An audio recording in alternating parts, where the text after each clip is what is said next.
Soit avec vous. Et avec votre esprit, Évangile de Jésus-Christ selon saint Matthieu. gloire à toi, Seigneur.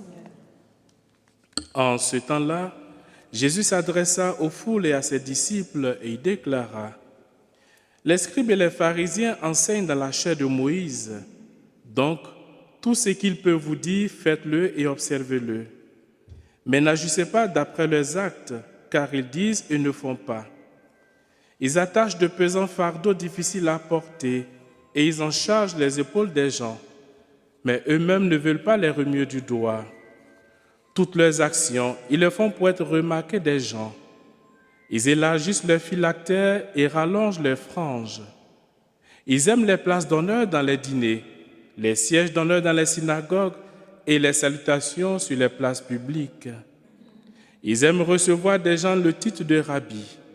Pour vous, ne vous faites pas donner le titre de rabbi, car vous n'avez qu'un seul maître pour vous enseigner et vous êtes tous frères. Ne donnez à personne sur terre le nom de Père, car vous n'avez qu'un seul Père, celui qui est aux cieux. Ne vous faites pas non plus donner le titre de Maître, car vous n'avez qu'un seul Maître, le Christ.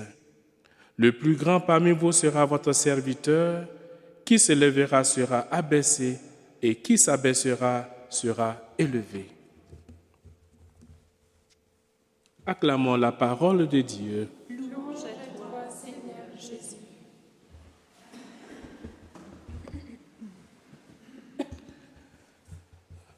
Comme vous le savez, chers frères et sœurs, le temps de carême rime avec sacrifice, avec résolution. Pendant le temps de carême, je ferai ceci, je ferai cela. Et c'est comme si on ouvrait un congélateur et quand on mettait tout cela dedans. Voilà. Gourmandise, colère, on met dans un congélateur bien fermé. Et après le temps de carême, voilà, on ouvre le congélateur et parfois on ressort tout cela.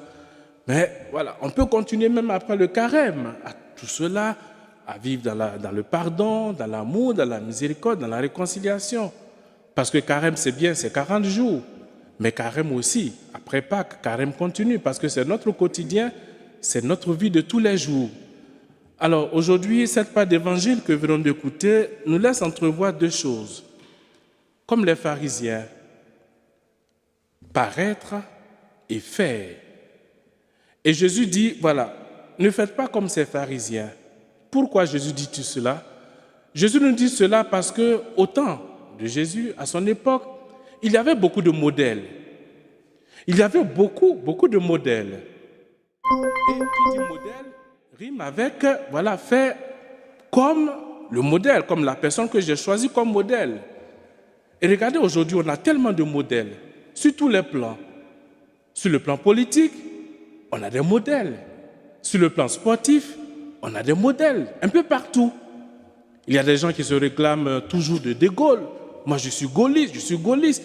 Et quand on dit qu'on est gaulliste, on agit comme le général de Gaulle. Ce sont les valeurs de Gaulle qu'on transmet, qu'on vit. Sur tous les plans, on a des modèles. Mais malheureusement, au temps de Jésus, ces modèles n'indiquaient pas la route à suivre, n'indiquaient pas le chemin de Dieu. Et c'est pour ça que Jésus met aujourd'hui le doigt où ça fait mal. Les pharisiens, les scribes, les docteurs de la loi, ils disent et ils ne font pas. Ce ne sont pas de vrais modèles. Et pourtant, ils disent qu'ils enseignent dans la chair de Moïse. Et Jésus dit, voilà, regardez bien les pharisiens. Ne faites pas comme eux, parce qu'ils disent et ne font pas. Mais malgré tout cela, il y a quelque chose de positif que vous pouvez faire, que vous pouvez prendre chez les pharisiens. Faites ce qu'ils vous demandent de faire, parce qu'ils enseignent dans la chair de Moïse. Alors, il y a une part de vérité. Il y a aussi quelque chose de bon, c'est ce qu'ils enseignent dans la chair de Moïse que vous pouvez prendre.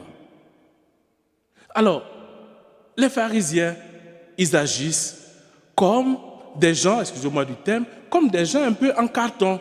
C'était de la pure fantaisie. Et Jésus dit, ne faites pas comme eux. Mais vous, agissez et faites. Dites et faites. Et c'est ce que le Christ nous demande, chers amis. Et pendant tout le temps de carême, nous sommes appelés non seulement à dire, mais aussi à faire.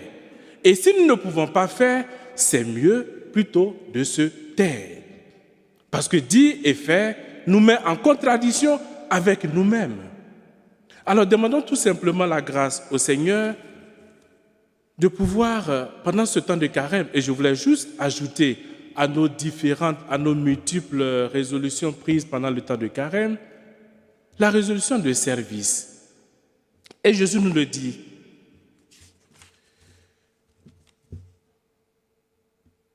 Ne donnez à personne le titre de père.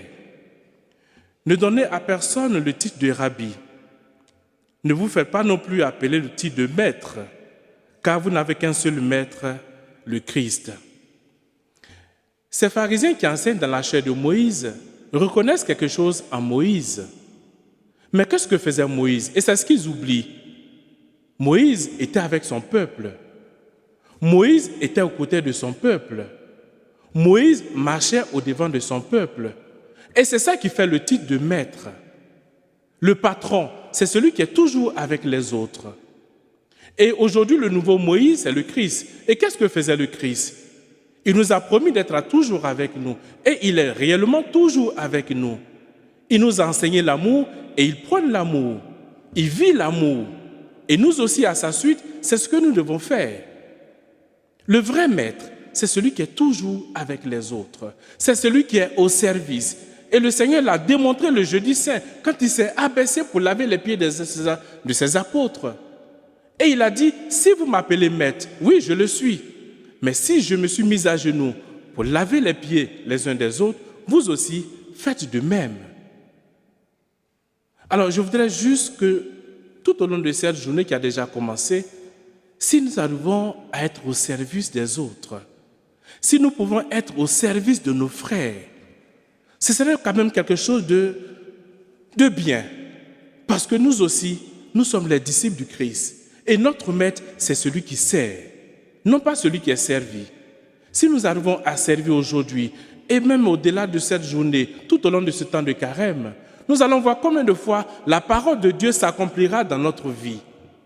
Et pour paraphraser un peu le prologue de Saint Jean, qui dit ceci, « Au commencement était le Verbe, et le Verbe s'est fait chair. » Et on pourrait nous aussi dire, « Au commencement était le Verbe, et le Verbe s'est fait frère. » Parce qu'en nous, le Christ a montré que nous sommes tous frères et nous devons être au service des uns et des autres.